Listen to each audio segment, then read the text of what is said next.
Hi everyone, my name is Sam with TerminalMagic.com, and we have another episode of Cube Corner. Don't really know what we're going to call it yet, still figuring that out. But essentially what we're doing is we're looking at cards that maybe if you're new to Cube, new to Magic, new to Eternal formats, you might not understand why they're powerful, and they exist in Cube. In a singleton format, you'll see them in packs, people will pass them to you. People will go, oh my god, how could you pass that? And I'm going to try to explain why. So today's card is Balance. Very, very, very, very, very unbalanced card. But you do have to work for it a little bit. Now, how does this card work? Well, essentially, it's a 3-round session of who has the least and the other person discards or sacrifices until they get to that point. And that is with lands, creatures, and cards in hand. So if I have 2 lands and my opponent has 3 when I cast that, they will sacrifice 3 lands, go down to 2. In fact, let's just do an in-game example. Let's just say that I have some amount of lands in play, some amount of cards in hand. Say I have 3 lands in play, my opponent has 5. He also has a Hazard Fervent because I just grabbed from the wrong box. He also has couple creatures, this Vampire Lacerator and this Baleful Strix, don't mind that being upside down, and then also cards in hand. We'll say that I have 2 cards in hand because my game is just a disaster right now and my opponent has 4. So I'm ready to cast Balance. I spend my 1 and a white, because that's how much it costs, it's a sorcery. And then my opponent sacrifices his creatures, because I have 0 creatures, sacrifices 2 lands, get them out of here! And then sacrifices 2 cards in hand. Yeah, get out of here too. That was way less cinematic than I hoped it'd be. But either way, essentially we just got a 1, 2, 3, 4, 5, 6, 4, 1.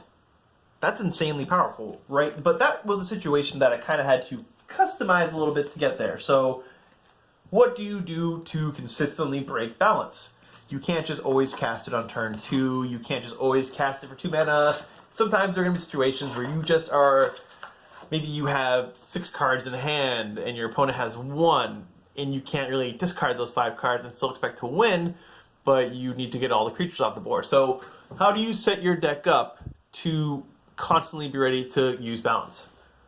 One is artifact mana. Okay, so, or just artifacts in general. A key part of this card is understanding what it doesn't mention, and artifacts are one of those cards. So we have your artifact mana, you have your Moxen, you have your signet variants, you have your power, you have Ancient Tomb, not artifact mana, but if this is one of your lands left over, you get extra mana when you are able to untap.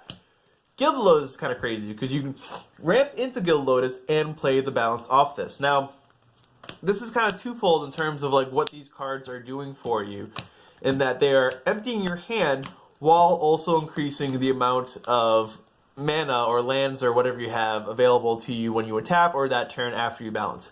Also a card like Crucible Worlds, when you are sacking lands in a scenario where maybe you have more lands than your opponent, but all your other aspects are lower, you have less cards and you have less creatures, if you have a Crucible Worlds, you can balance and then start returning cards back with Crucible of the Worlds. Land cards is what it does. You may pay, just read that crap.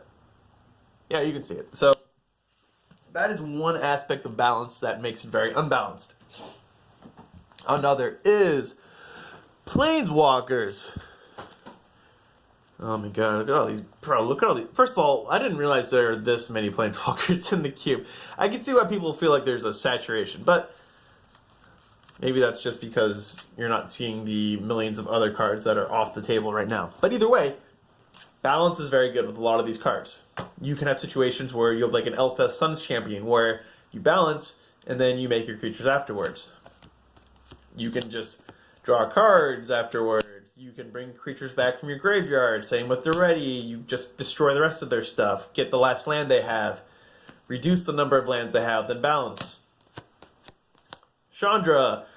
Do a X effect that blows up your Lax S1 and then that's your only creature. And then you balance and you get the rest of them. I mean, you can just go through all these scenarios.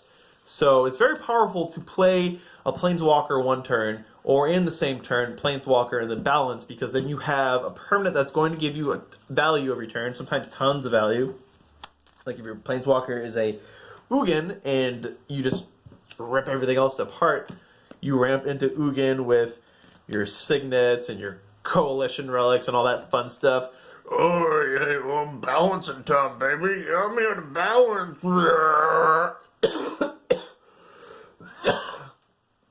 This voice is stuffed without coughing. Anyways, so you just go through it, and those cards are great with balance. Another thing to look out for, they're small synergies too, and we'll kind of cover them all at the same time as well.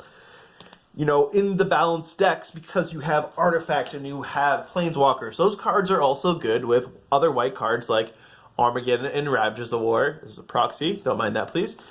Catastrophe also for the 6-mana mode that does lands, and also your wildfire effects and Cube All-Star Jockle-Ups. That's actually part of the card, is that the Oracle text says whenever you play Jockle-Ups, you have to say it's the rules, guys. It's the rules. I play by the rules. Anyways, also, there are cards like your Quarantine Fields, your Journeys to Noways, your Oblivion Rings. You get Oblivion, you'll get a Journey, you go somewhere. Either way, they aren't targeted by balance. So there are scenarios where you can hit the creature that they would have lived otherwise, and then balance from there. Man, that was pretty cool. I can't do that twice, right? Damn it. But there are other things you can do too. Obviously, you're playing a lot of artifacts and enchantments, so Enlightened Tutor, any other tutor goes up in value. Grabbing your Crucible so you can play your balance is pretty strong, right?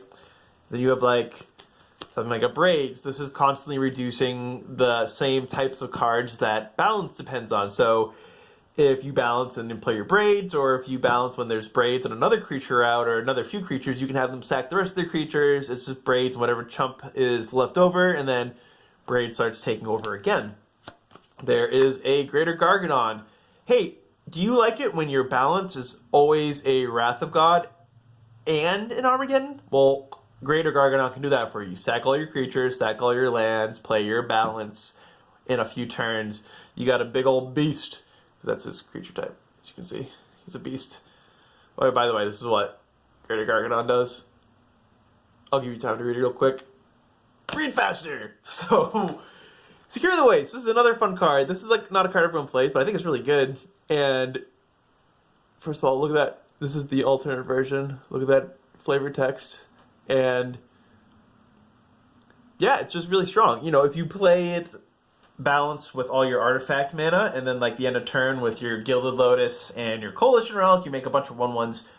It's very hypothetical that you could just run away with it from there. And then you have like something like Crucible. We have this Raminap Excavator from the Alpha, Beta, or the Magic Set Editor set. So that's pretty much balance in a nutshell. There's probably more synergies, more things that you can account for. You know, there is the aspect of the cards you can discard to it. I'm going to try to, I think I have it in here somewhere. Where's my Lingering Souls? Where's Lingering Souls? Okay, I can't find it. But either way, it's somewhere in here. You know, you have buyback cards you could get. You have things that you could reanimate that you can discard from your hand and then animate it then back. I will discard my Grave Titan, then I will animate it back into the board.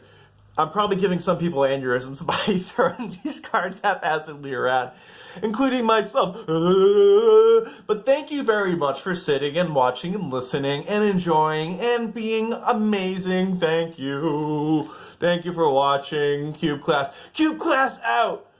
Class is over, dude! Summertime, man! Surf the wave!